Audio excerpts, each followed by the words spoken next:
Hi, my name is Jill Wetzel and I am the Draper or pattern maker at Two River Theater. And I'm here to talk about the process of taking a costume from sketch to reality, specifically about the costumes that the character of Olivia wore in our production of Shakespeare's Twelfth Night from fall of last season.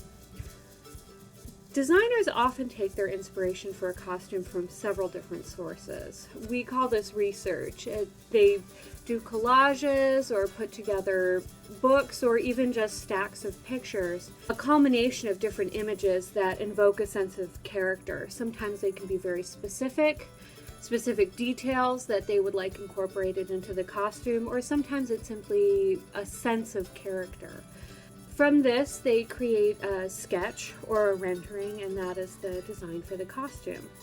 And it is my job as the draper to interpret the sketch and to analyze the research and to create a workable costume that can do all the things that it needs to on stage. Quick changes, stunts, whatever action happens on stage, we need to be prepared for to support the performer in the production. Because every show is different, there's different concepts, different styles, every approach to production is different. There are no commercial patterns that will work for a design for theater, at least not typically. We create our own. Sometimes we use historical sources, especially if it's a straight period piece, as in the case of The Importance of Being Earnest, which was really set in a very solid timeline. Sometimes they're modern. And then sometimes, as in our production of Twelfth Night, there's really no time period or a combination of many time periods. So we create our own pattern, sometimes through historical sources, sometimes from scratch through draping, which is a process of cutting fabric on the dress form and manipulating it to look like the design. In the case of Twelfth Night, our designer Fabian used a combination of time periods, so late 19th and early 20th century, mid 20th century, as well as high fashion influences, and the occasional nod to the Elizabethan era in a few details, because this is, after all, Shakespeare, as well as some original things that were his own taste and style.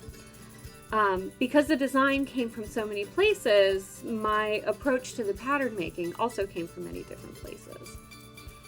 The black dress that Olivia wears in Act 1 was a combination of modern design with Victorian opulence to show her status as a noblewoman, as well as the feeling of restriction with the high collar, the fitted structured bodice, the tight-fitted sleeves, or the tight-fitted cuffs of the sleeves. I used period patterns from the turn of the century for the collar and the sleeves, as well as the large opulent skirt panels. The deep pleats that I put in the skirt around the waist are vaguely reminiscent of the Elizabethan era. Details in the bodice are from modern design and simply to show some shape and style lines. We took great care in choosing fabric for this dress. The design called for black because it is her morning dress, yet still sheer because we wanted to convey that Olivia still had a lot of life and love that was hidden underneath. The designer and I spent a lot of time discussing the right amount of sheerness, of stiffness, because we felt the fabric needed buoyancy but also structure, as well as the right shade of smoky purple to go underneath so we could see the details in the black, and maybe an occasional splash of color as she walked. The process of choosing fabric for a costume can be complicated and time-consuming. Color, texture, hand, that's how a fabric behaves, whether it's soft, is it drapey, is it stiff, as well as availability and cost, all need to come together into a perfect harmony. It often happens that we spend a lot of time deciding on one swatch, only to find out it's been sold out, or it's not what the director envisioned, or the color doesn't look good on the actor, any number of reasons to make it unusable. And then we start the process all over again. The green dress that Olivia wears in Act 2 is a contrast with her first dress. It invokes a sense of her opening up, coming out of her mourning and pursuing love. The fabric for this dress, we chose a satin face chiffon, which is a fabric that is lighter than air, with a very fluid drape so that as she walked, the fabric would bounce and float around her, as well as her sleeves would flutter, a contrast with the rigidity of the previous gown.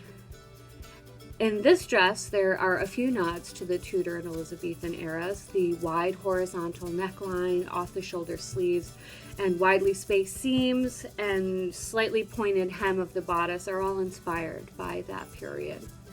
I also used an Edwardian skirt pattern for the skirt of this dress, for its softness and its movement, and again to contrast with the Victorian severity of her morning dress.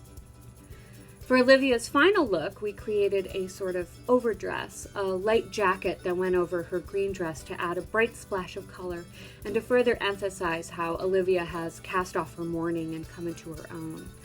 For this piece, we simply had the designer's sketch and a photo of a 1940s vintage garment that he found inspiring. There were no patterns to go off of, so we simply had to create our own. The piece was entirely draped on the form, cut to work with the green dress, because since we saw so much of the green dress underneath it, the two costumes had to interact together to create one look. And in the end, what we got was a beautiful and original piece. So that's it, and I hope you found our little backstage look at dressmaking for theater interesting. Stay safe and healthy, and thank you.